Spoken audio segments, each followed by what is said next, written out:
All right, so our goal during this Easter season is going to be to get some material out for newcomers, or even those of you that have been here for a while that need a refresher on some GMAT kind of basic stuff. We are going to start today with church history. This will be, I think, the most lecture-y type of these sessions that we have, and I will try to keep it reasonably short. After this, we're going to talk more about Anglican tradition specifically. So today we're really orienting ourselves historically. Then we're going to get into Anglican tradition a little bit, and then we will talk about DMAC specifically after that, culture and calling. And then after that, we'll be talking about, as part of that calling then, what does it look like for DMAC to be on mission? On mission. Amen. And we're going to hear some testimonies from people in the church, and we will be having some ongoing training begin too as well on evangelism and mission. So it's going to be an exciting, for me, and I think for you too, it can be an exciting and fruitful next, 6 to 8 weeks together before we're kind of taking another break over the summer. And you're going to put it online? Yes, if as long as we don't have any technical difficulties, we'll put it on. We had a lot of technical difficulties today, but we'll put it online, and it will be available for you to review. So, just to get this out of the way, 2,000 years is a really long time, and so you just need to know that I know we're not gonna be able to get to everything in the next 30 minutes, 30 minutes. But I do want to give you an overview, and we're leaning towards the western side of the church, okay, the western hemisphere, because that's where the Anglican Church comes from, and that's where we're going to end up. So we are going to start with the very early church now, but we're on a trajectory towards the church in England and what happened there, and we're gonna start with a brief overview of the first 1,500 years. We're going to camp out a little bit at the time of the Reformation so we understand some of the history there, because there are a lot of myths about English Reformation history, and I want to clear up a couple of those for you. And then we will spend our last few minutes talking about the 20th century, which has been extremely eventful. So we won't even be able to get into all of that, but I will give you an overview of what's happening there. And by that time, we will be 100% focused on the Anglican Church. So we're starting broad and we are narrowing all the way down. So let's start here with just the word Anglican.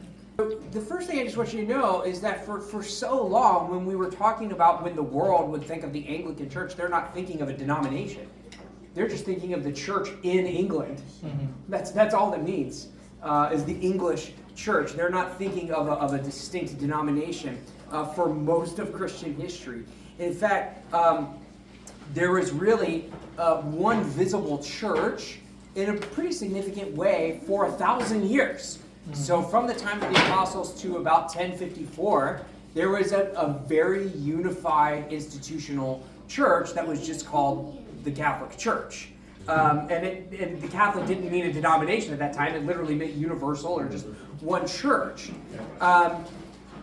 There was a schism in 1054 around the Nicene Creed. And unfortunately, this is one of those things we can't talk a lot about today.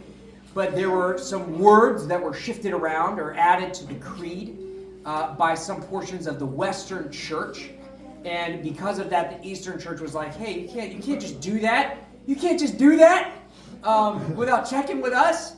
And that was the fissure between East and West. That was the beginning of that. But even after that, I mean, disagreements, yes. Institutionally, there were some breaks, because that was a time where the East really started to rebel against the Pope as the main figurehead in the church. And then, but all the way up until the Reformation, I mean, you still had a fairly united church. And so at the time of the Reformation, when we're talking about the Anglican Church, it just means the church in England. That's all that's going on there. The legend is that Joseph of Arimathea, who is the guy that gave his tomb to Jesus, actually took the Holy Grail. I don't know why, but he's like, I'm out with the Holy Grail to England. And he goes there. And that's kind of the legend of how Christianity came to the British Isles. And that's where we get kind of all these Arthurian legends and stuff, and they all center around the Holy Grail, and it's kind of fun. I don't know if you've ever seen Indiana Jones and the Last Crusade. It has nothing to do with this presentation, but if you haven't seen it, you should. It does. Canon? It does what? Is it canon? It's Deuterocanon. There's a great scene in there involving the Holy Grail that's actually kind of profound. All right, so, but just to give you an idea, very early on, Tertullian, one of the first church fathers in the 2nd century, said this, that all the limits of the Spains and the diverse nation of the Gauls and the haunts of the Britons, inaccessible to the Romans, but subjugated to Christ. So very early on, you see that Christianity made its way to this geographic area. Isn't that interesting? We don't know exactly, like we said, we don't know exactly how it got there. Maybe it was Joseph of Arimathea. Maybe he flew on the Holy Grail. But nevertheless, it seems that somehow Christianity did make its way there, even though the Roman Empire wasn't there. We do have an account of a martyr, the very first martyr on English soil, St. Alban, as early as 209 AD. So that shows us that there's a pretty robust, level of devotion and church in the area, because they're already starting to kind of like observe martyrs and saints and that kind of thing, and the legends begin to pop up about this guy and all that kind of thing. This is a great painting. So just a couple of things that are just fun. Again, probably not necessary, but just fun facts. See how this guy's like holding his eyes? Because he's chopping off St. Alban's head because he didn't want to worship the emperor.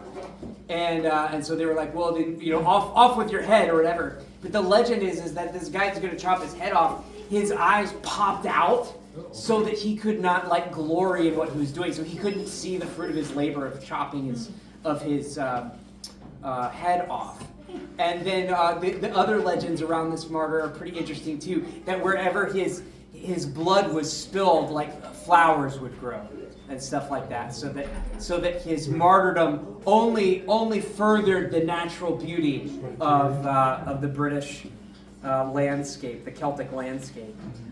So what you have developing, we now know in that area of the world, even as early as the first 500 years of Christianity, you have a distinct form of Christianity developing. Now, it's not different doctrinally, significantly from any other form of Christianity in any other area, but we do see some distinctives, like it's monastic. So these monastic houses were springing up.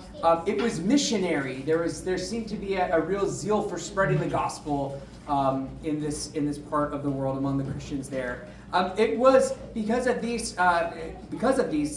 distinctives, it really became its own thing a little bit, and developed some traditions we'll talk about in a second that are different than the rest of the Western Church. So it's definitely part of the Western Church, but it kind of has a little bit of an Eastern flavor still.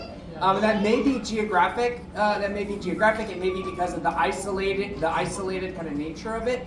But it's definitely part of the Western Church. Still has a little bit of Eastern flavor. One of the things that I think sets the Celtic Church, the ancient Celtic Church, apart is that it was a little more decentralized from the very beginning, and so it never quite fell in love with the Pope the way the rest of the Western Church did, and we find that true to this day. Although some of us, this is still not working for me. So whatever. What'd I do? Oh, it's the cable. Is it the cable?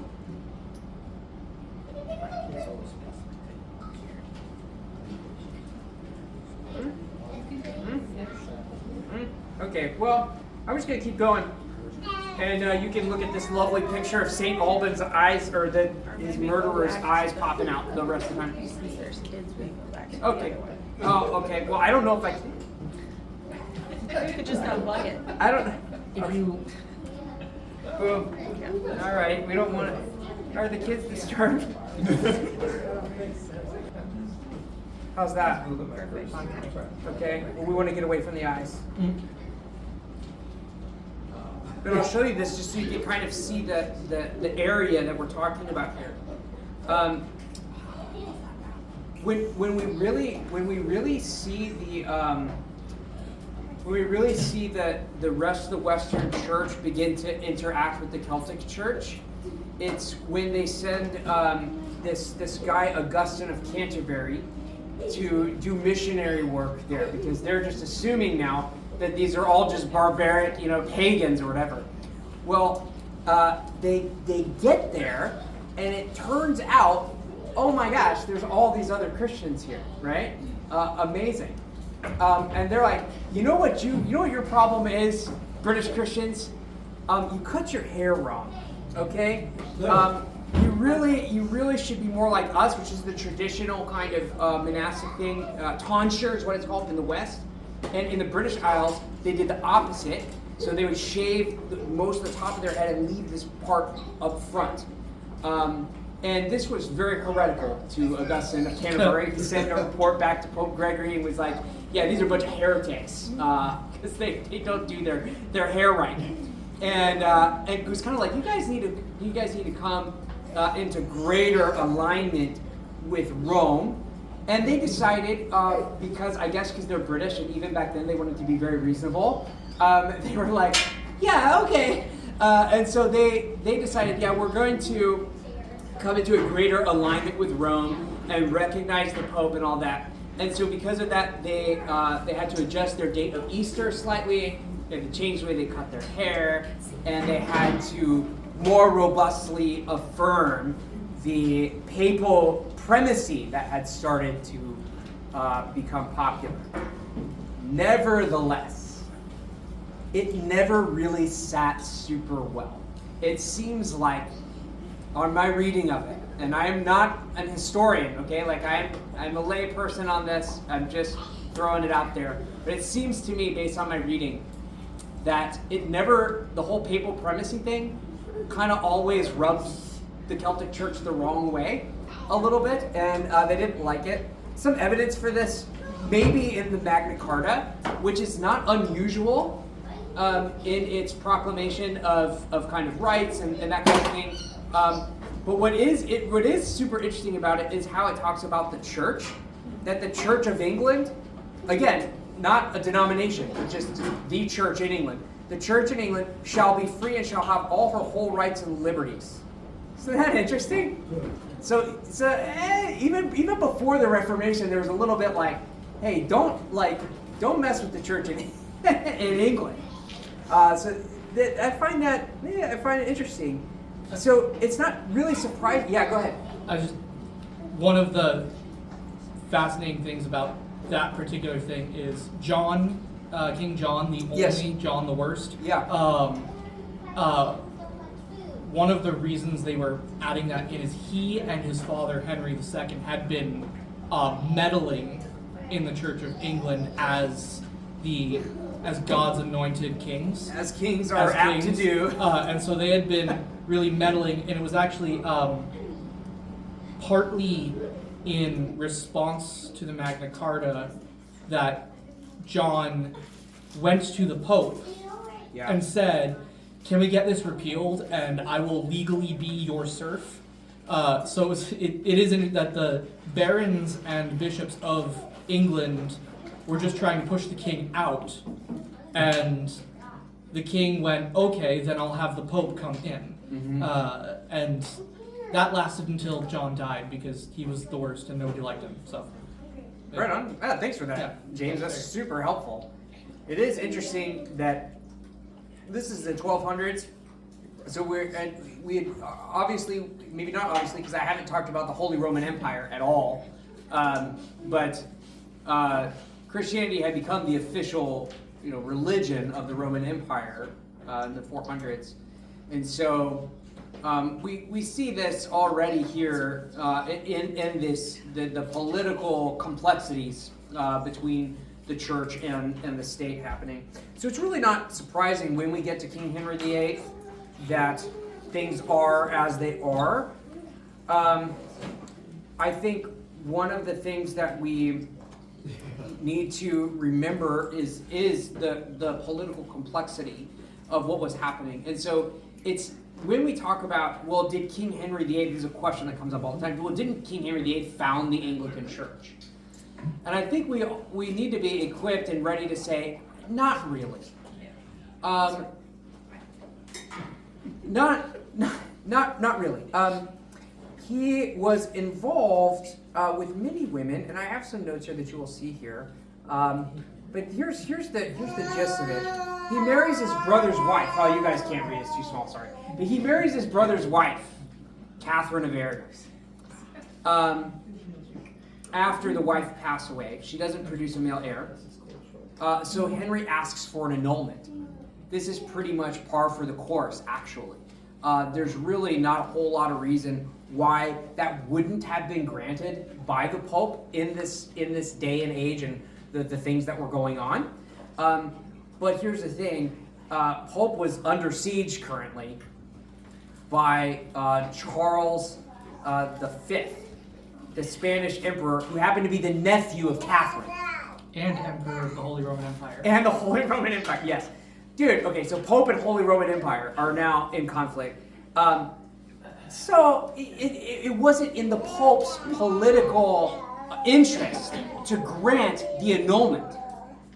And so Henry is very concerned about producing a male heir, so he takes matters into his own hands, just starts beheading people and stuff. But anyways, what I think is more important to really realize is that so his separation from the Pope was not really religious. It was mostly political. And what happened was that the bishops in the Church of England at the time, the bishops were very interested in religious reform. They were hearing about what was happening in the rest of Europe with Luther and Calvin and all of them. And they're like, yeah, we need some reforms as well. And they took this as an opportunity to begin some of those reforms. So King Henry VIII did make it politically possible, because of the enmeshment of church and state, for the church in England to separate institutionally from Rome. But it really was godly bishops that were driving the reforms in England. And I think that's important to realize. Now, not that there weren't still there were lots of political things going on. We really have then Edward, who is King Henry VIII's heir. We really have Edward to thank that those reforms ended up being kind of established within the Church of England at first. The architect of those reforms, of the actual religious things that were changed, was a man named Thomas Cranmer. Has everybody in this room heard of Thomas Cranmer? Love me some Thomas. No, okay, yeah. So Thomas Cranmer, a brilliant bishop, wrote the Book of Common Prayer, and was really responsible for all the main reforms that happened. And those reforms took on a lot of different shapes, but we can point to some main ones. One of the main ones is that now, instead of being in Latin, the liturgy and the worship service was in English. This was huge, so everybody could understand what was happening in the church. Yes? The first person to actually try that was King Alfred the Great, but it got shot down after he tried to do that. Yeah. So that's sort of always been a thing in England. Yeah, for sure. It was a gradual process. The Latinization of the liturgy was a gradual process. By the time we get to the Reformation, everybody's in Latin all the time, even though the common person couldn't understand what was going on. So Cranmer was like, no, this is unacceptable. We're going to put the liturgy in English. not only are we going to put the liturgy in English, but we're going to do it in such a way that emphasizes justification by faith alone. So the common understanding was a whole system of what was called merit in order to achieve justification. It was a very complex system of doing the right thing at the right time and fulfilling all of your obligations so that you could be assured of your salvation. Thomas Cranmer was like, nah, faith is enough. We're going to go with that. And wanted to make sure that the liturgy reflected this. Third thing is he wanted to make sure that the liturgy reflected a non-superstitious and proper view of the Lord's Supper, which we'll talk about more when we get to the Anglican tradition piece. But you have to remember at this time, lots of people, again, did not understand what was going on in the liturgy at all. They would go to church, and it would be kind of a noisy affair, and they would ring the bell, and they'd be like, oh, something's happening now, and they'd look up, and there's the priest, holding up the host, and oh, there's Jesus. It was kind of a superstitious carnival show in a lot of ways, and it was really all about like going and watching what the priest was doing. There wasn't nearly as much in England at this time participation of the people. And so this was something that Cranmer really wanted. He wanted everybody in the church to be engaged in the liturgy, to understand it, and as it pertains to the Lord's Supper, not think of it as a superstitious talisman or a good luck charm or a sign only, although it is a sign, and he would affirm that. But that it was something to be received and engaged with. And this is why we have that wonderful phrase that we say that's from Cranmer, the gifts of God are for the people of God, right? This was his philosophy. The gifts of God are for the people of God, so take them, use them. And we see that reflected in the liturgy itself. So those are some of the main reforms. Edward was cool with it. Mary not so much. Some of you might remember Queen Mary the First.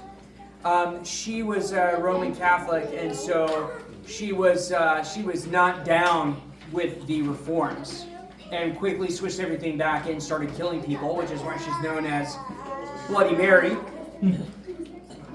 During her, she only reigned for about 5 years. But during that time, she had 280 religious dissenters burned at the stake. In 5 years. In 5 years. So, that's pretty rough. It's very rough. But finally Elizabeth comes to the throne, though, and this is a really, really, really interesting part that I don't want you to miss out. Elizabeth, I think, again, based on my reading, which is limited, seems to me to be one of the smartest and greatest political leaders in English history. Absolutely. I think a genius. I support it. Okay, good. All right, I'm glad. An absolute genius. And here's what she does. What she does is she goes back to a basic Protestantism, which the English reformers were in favor of.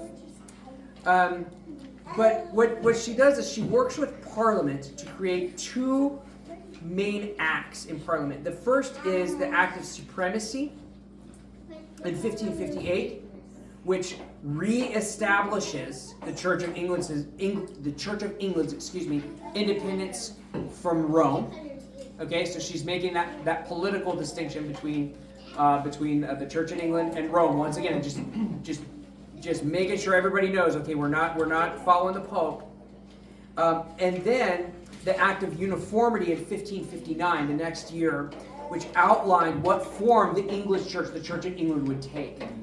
And this is so crucial because it gets everybody on the same page. Everybody's doing a million different liturgies from a million different spots, and it's all different, and it's all in Latin or whatever when it goes back to the Roman Catholic governance.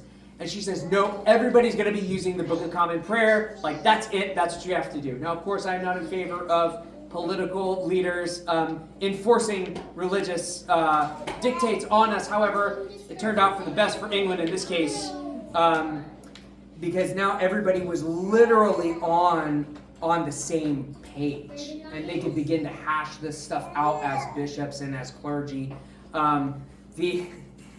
the clergy couldn't preach at all. I mean, this is how bad it was. The clergy could not preach at all. A lot of them were illiterate. And so one of the things that Cranmer did in this time period, along with the other bishops, was write a bunch of sermons and give them to the clergy and make them preach all those sermons. So they taught them how to preach by giving them this book of homilies. So it was rough. Finally, though, okay, we're going to fast forward to 1688. This is absolutely crucial. This is where we get to the Act of Toleration.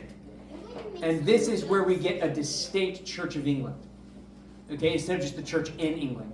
Because remember, everybody, it's assumed that if you're in this country, you're going to be a Christian, and you're going to be the kind of Christian that the king is.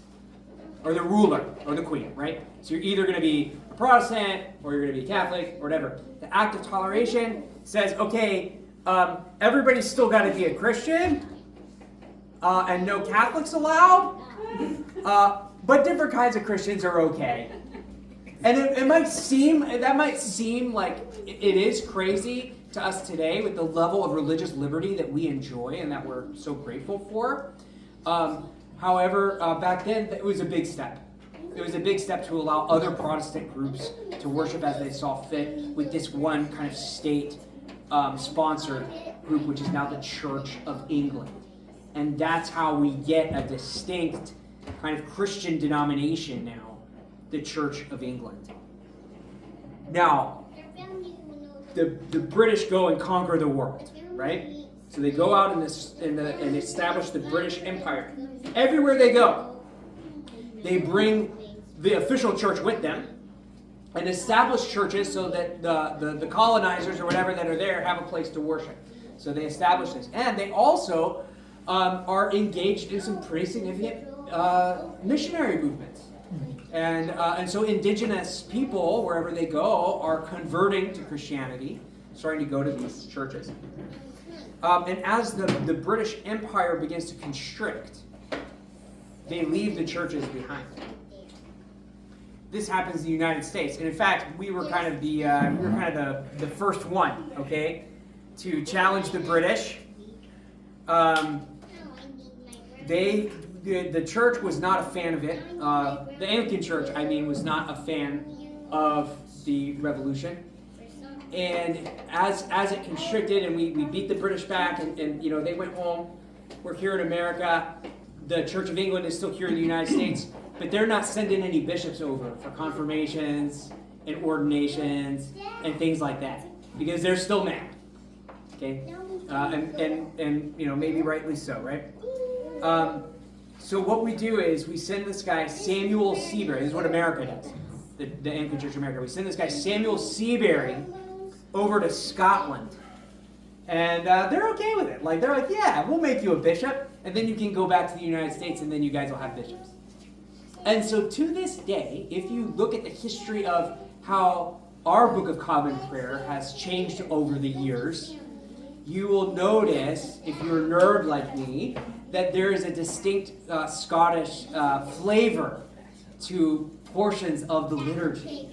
And it's because we still have this. We have this in our DNA that our episcopacy comes through the church there. And so then what you have is all the rest of these English provinces are left behind as the empire continues to constrict. And now you have all these churches all throughout the world. And just like us, just like the Church of the United States, they form their own national provinces. But we all still look to the Church of England. Amazingly, it's an amazing testimony actually of Christian reconciliation over time. We actually all look to Canterbury as a symbol of unity and as the mother church. And that group becomes what we now know as the Anglican Communion, which is the third largest group of Christians in the world, about 88 million Christians worldwide. Most of those, by the way, are in Nigeria, believe it or not. And that's it. And that's how we have kind of the modern Anglican Communion. So now, we're in the 20th century, okay? Now we're in the 20th century. We fast forward, 300 years. Gosh, a lot happened, but a lot happened. You have two kind of main movements, sub-movements within the Anglican Church in the West. And those two movements are the evangelical movement and the Catholic movement.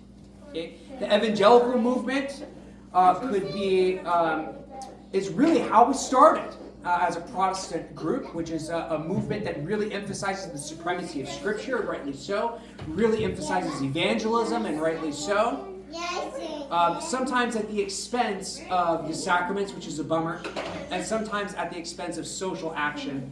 Not always, though, which can also be a bummer. There's also a Catholic movement that happens as well. We call it the Oxford movement, which was a recovery of certain Catholic practices that existed in the Church in England before the Reformation that they wanted to pull in now into our world. This Oxford movement actually began around the time in the 1700s, and so in the 18th and 19th centuries. You do have the 19th century is really, I think, when you have the main Oxford movement. Am I right there, Coase? Yes. 19th century, yeah. And so that's developing throughout there and really kind of flourishes and solidifies in the 20th century. And one of the great benefits of this, friends, is weekly communion. Prior to the Oxford movement, the Anglican Church had really been doing communion about once a month. And thanks to the Oxford movement, we now have recovered the ancient, and I think best practice, of having communion every Sunday, if at all possible. So, there are pros and cons to the movements. They're great. The third one comes in, though, in the 20th century that's super interesting. And it's called the charismatic movement. Some of you are deeply familiar with this. And I can't give you a whole history of this today. But basically, it's a movement that emphasizes a real, tangible, experiential encounter with God, the Holy Spirit. It is often expressed in contemporary or spontaneous, for the time, singing. Like that's a really important part of that movement. An idea that the church that the Spirit talks to you and guides you directly is part of that charismatic movement. Also, sometimes, not in every place and all the time to the same degree, but lots of times an emphasis on speaking in tongues as evidence of being filled with the Holy Spirit, and also a belief that signs and wonders and miracles kind of happen today as well. And of course, these all overlap. So it's not like the Catholics don't believe in the Holy Spirit, or don't believe that there are miracles, far from it, right? Or that the evangelicals are somehow anti the sacrament. You know what I mean? All of these are overlapping and areas of emphasis, but nevertheless did form kind of sub-communities as well within the Anglican Church, and especially here in the West, and especially here in the United States. A lot of these divisions between these three movements became very pronounced. And so you would have and they exist today. So you would have these, a group that would say, oh, we're Reformation Anglicans. So they would be like heirs to the evangelical, stream. And then you have people that refer to themselves today as Anglo-Catholics. And they would be kind of heirs more to the Catholic stream. And then you have the people that are just like, you know what, whatever, and they're the charismatics.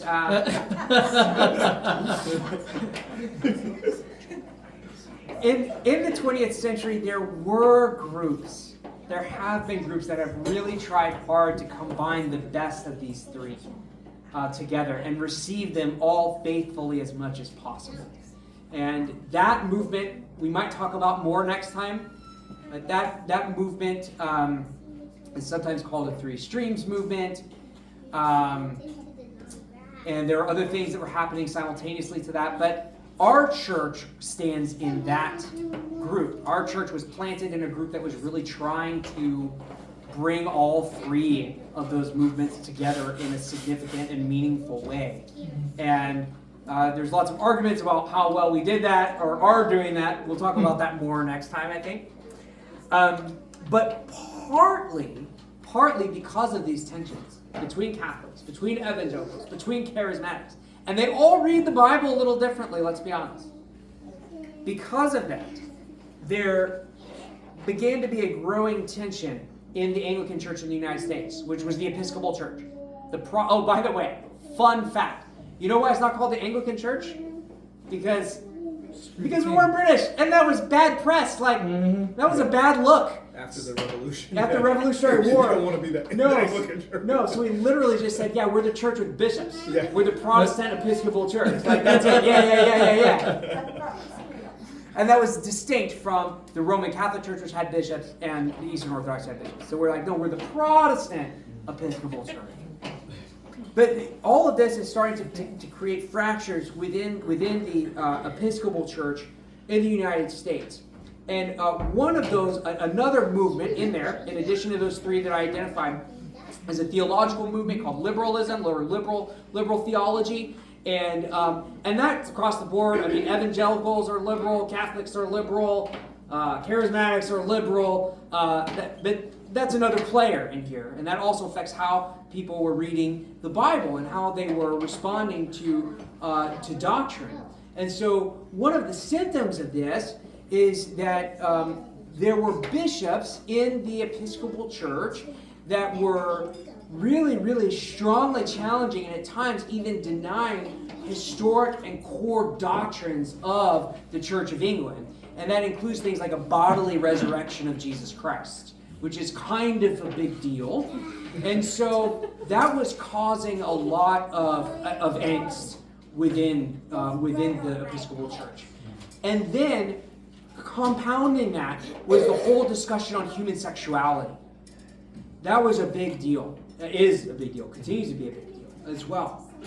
And unfortunately for us, as American Anglicans, I think we kind of in our DNA have a little bit of, well, if England's not going to let us do it, we're just going to do it in our ethos. And on the sexuality question in particular, the United States province wanted to move forward on redefining marriage and our doctrine around sexuality and stuff a lot faster than England did. And even though England said in the early 2000s, late 90s, early 2000s, hey, America, slow the roll on this, the United States province was like, nah. And in 2003, they consecrated a divorced and openly affirming gay man as a bishop. And as you can imagine, this was incredibly offensive to a huge number of people, both in and out of the Episcopal Church. And that's really the beginning of a massive split. Now, it had already started a little bit earlier because people were seeing the writing on the wall of what was going to happen. And so already some churches in the United States had said, hey, we don't want to be affiliated with the Episcopal Church. We want to be affiliated with another church overseas or something like that. So that had already begun in just a few places.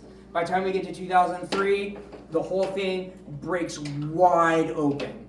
And people are leaving and adjusting and finding new places. They're like, oh no, now our church is an African church, you know, even though we're here in America. Now we're going to affiliate with a church in a completely different country. This is unprecedented. And it's incredibly kind of not the way Anglicans traditionally think about the church and how we should organize and what we should do. And so even if there's a lot of disagreement or even agreement, say, within the more conservative groups that agree on the sexuality question or the liberal theology question, there's still disagreements about, well, should we still stay in the Episcopal Church, though? And a lot of people did. Or should we go this way and do this? Should we be under Africa? Should we be under Singapore? How should we make that decision? Goodness gracious. It was a mess. It still is a mess. That's basically where we live now. It's gotten a little better, I think, over the past 10, 15 years. So there's a call by a large number, the majority of Anglicans in the global south. There is a call to say, well, we need instead of having all these churches that are affiliating with other churches overseas, let's try to figure out a structure for them in the United States. And that's how the Anglican Church in North America is formed. And that begins to kind of come together, and churches begin to leave their affiliations with overseas churches or just their independent affiliations and join together in a province that would come alongside the Episcopal Church, if you will, as an alternative province within the United States. Now this, of course, is incredibly problematic for all kinds of people, because how can you have two Anglican provinces in the same country, right? Like, this is insane for a lot of people and very difficult to wrap their minds around and figure out.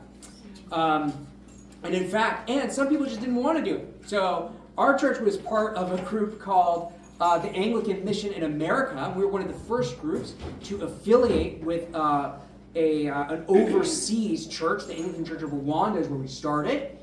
And we helped the ACNA form in some significant ways, but we did not leave Rwanda as a church or as a group of churches and join the ACNA, mainly because we were like, it seems like the ACNA wants to be a lot like the Episcopal Church with the bureaucracy and all this kind of stuff, and we're enjoying just kind of doing our own thing, you know what I mean? We're enjoying that, and it seems effective.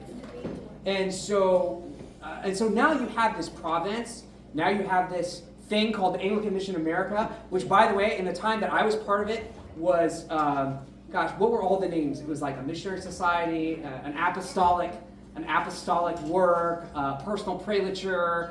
And we never knew what we were. We redefined it every 2 years, trying to figure out.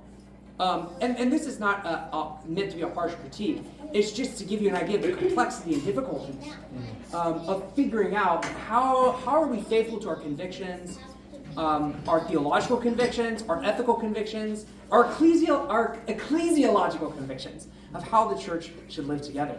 So now we've been in this era of realignment, and we're still there. We have the ACNA. The ACNA is that group today. So it's been in existence about 15 years this year.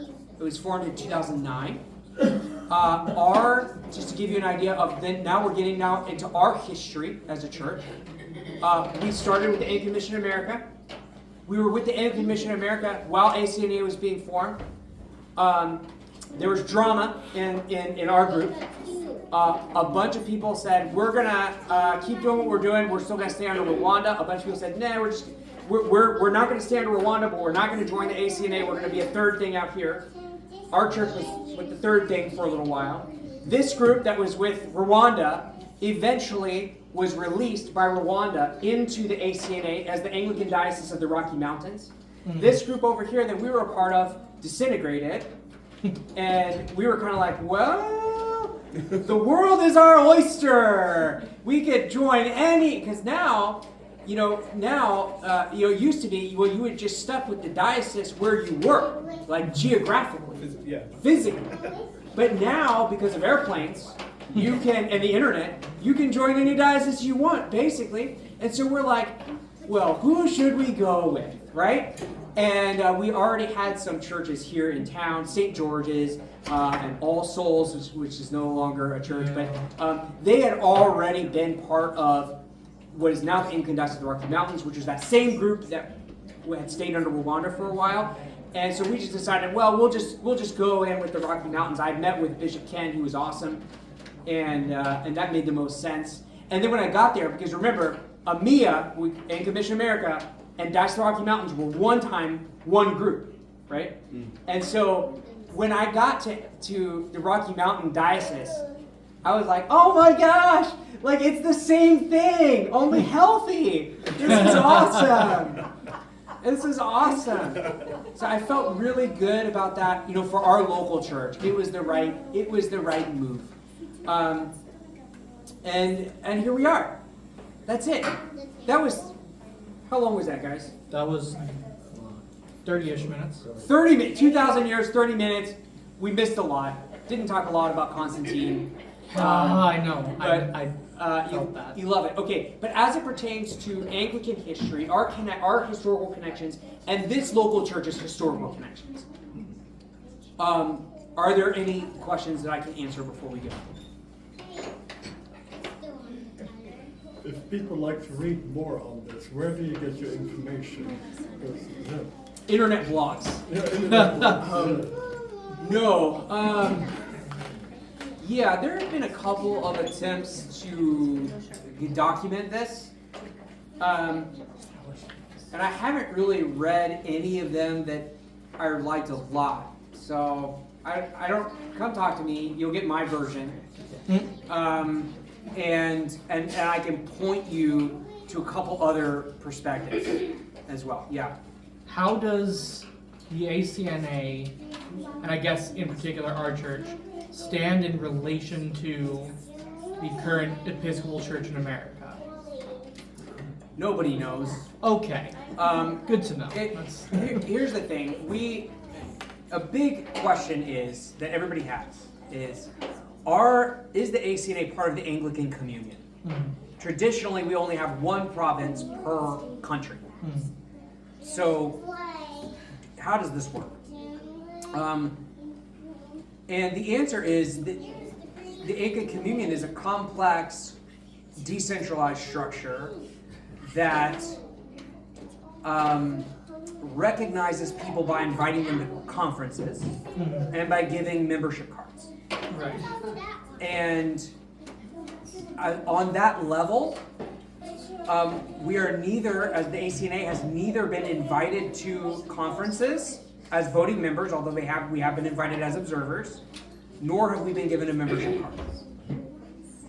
However, you have about 70% of actual people in the Anglican Communion that welcome the ACNA and say, yeah, you're one of us. You're part of the group. Have we not been invited to like GAFCON? We've been invited to conferences. Yes. 70%. Yeah, that's Yeah. the group. Yeah. Right. Yes. So we're in GAFCON. GAFCON is a subgroup within the Anglican Communion. Okay. Yes. And we are full. So GAFCON, everybody there is also fully part of the Anglican Communion except us. We're fully part of GAFCON. Right. Mhm. So England and the Episcopal Church have not fully recognized by inviting ACNA to conferences Correct. as voting members. That's right. Mhm. So, when I am in South Sudan last year, Yeah. and when I'm going back again this year to the Anglican Church in South Sudan, Yeah. when I first showed up, they're like, "Wait, you're Anglican?" Because the other trainers with my organization are not Anglican. So they were like, "Well, hold on. Who are you?" They're like, "Are you from the Episcopal Church? Or are you from a different Anglican group?" I'm like, I'm part of the Anglican Church in North America. They're like, "Oh, okay. Gotcha. Now we understand who you are." And they, because they are part of that global south, part of that 70%, and they theologically have a lot of issues with what was going on with the Episcopal Church and everything. And they felt much more comfortable with me bringing a training to their priests and deacons as a part of the ACNA. And so it's very much, these things are really, it was surprising to me to feel it in such a palpable way, these relationships. Yeah, and it is complicated because so you have a whole group of people that are like, yes, we're in the Anglican Communion. That's very important to us that we believe and think that we're in the Anglican Communion. And then you have a whole bunch of people also in the same group that in the conservative group that are like, nah, we don't care if we're in the Anglican Communion or not. We're being faithful to God. And then you have a whole bunch of people on the other on the more liberal side in the Episcopal Church that are like, it's really important that they're not in the Anglican Communion. Right. As well. And so it gets complicated and relationally fraught. I will say, though, that on the ground, especially among younger clergy, because some of us did not live through all of that, Right. that there is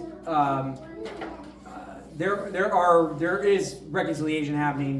There are relationships that are being built, and all of that kind of thing. So, out of curiosity, Yeah. I know you're probably not super privy to the most highest levels of conversation, but Yeah, they haven't invited me yet. I know. Are there like steps being taken to try to get over some of these hurdles? Like, are No. bishops like trying to talk to each other, or are they No. just No. no? They're No. just saying no, thank you, we're Yeah. done. Mm-hmm. Oh, cool. Glad Yeah. that's happening. That's great. Yeah, Jesus does. I really don't think so. I think that where it will happen will be on where these things happen is on the individual parish level. Right. And then, you know, we could maybe one day talk about reunification, which has happened to Christian denominations in the past. Right. But it will not happen as long as some of these doctrinal questions and ethical questions remain open, and we disagree on them because, and I think that's appropriate personally because these things do affect how we conduct our life together. Right. And so if we want a kind of level of unity from church to church, then we have to acknowledge the actual differences that exist. Now, what I really would like to, though, shift in our world, in my heart, in my mind, is to move away from vitriol and anger.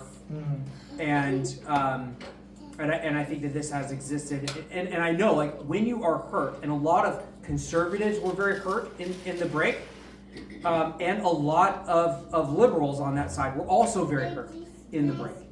And I think the story that we tell ourselves is important. And sometimes the story that we tell ourselves is that the only people that got hurt were the conservatives, and that's not very helpful.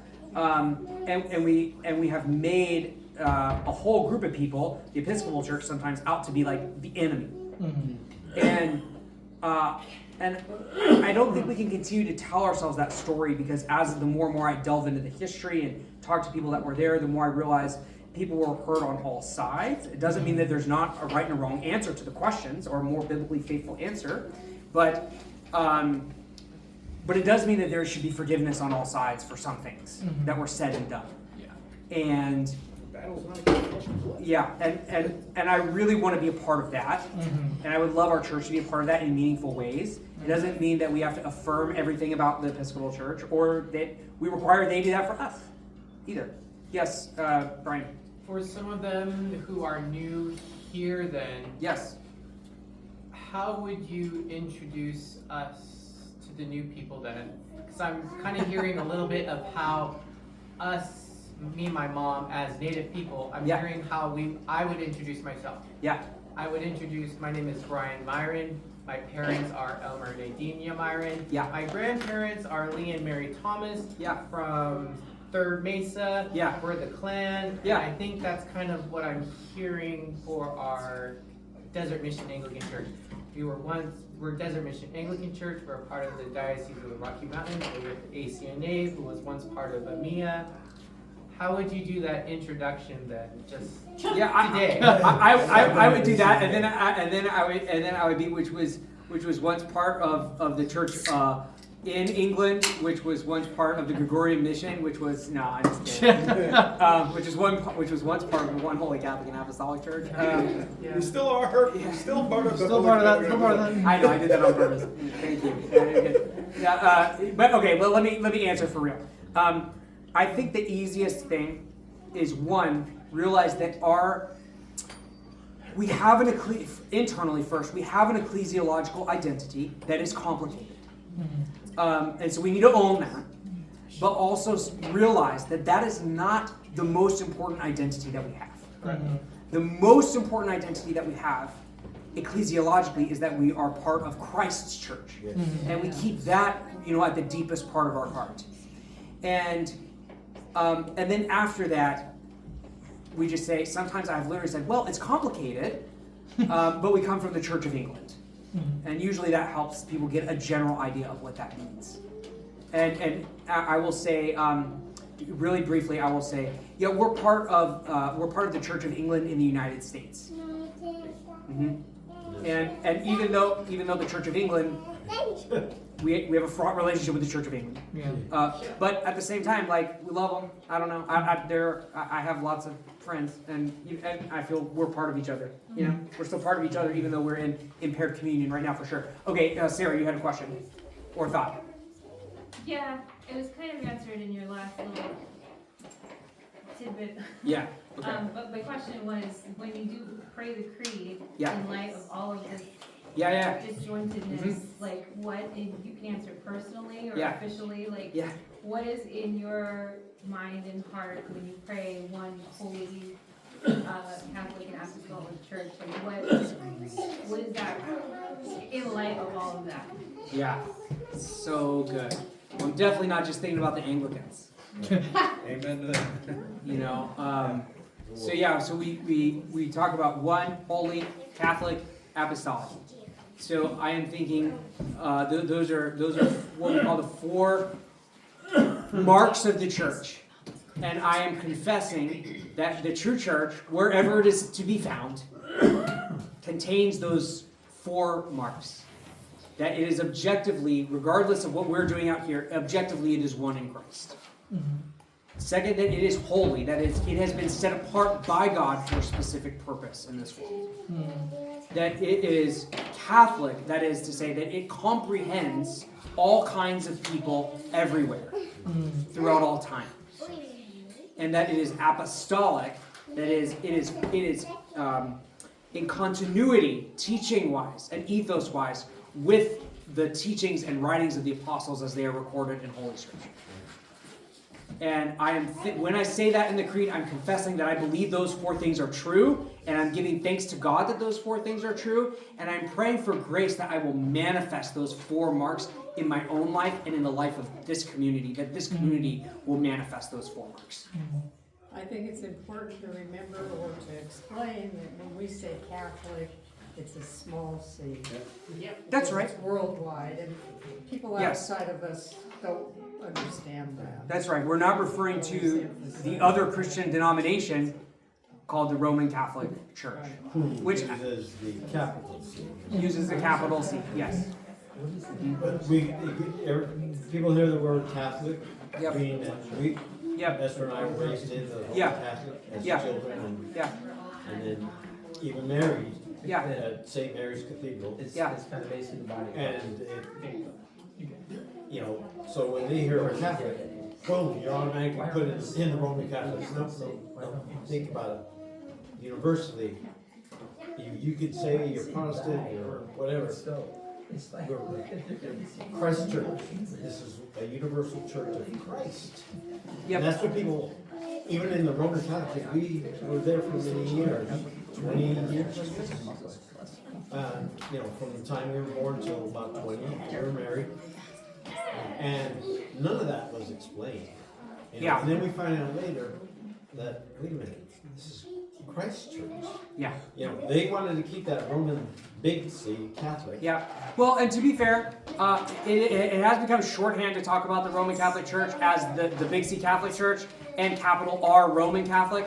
But to be fair to them and their self-understanding, they literally, the actual name is literally just the Catholic Church.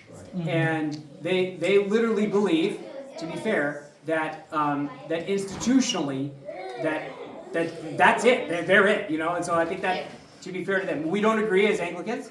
We believe that they're not Catholic enough in that sense, right? All right. Well, I think we can leave it there for today. Thank you guys so much. I love talking to you guys about this. This has been mostly a one-way conversation. It won't be as much next time. Okay, we're going to talk about Anglican tradition. So please come back for that. I will really look forward to it. Thank you. We didn't even get into Cromwell and the Puritans. Oh my God.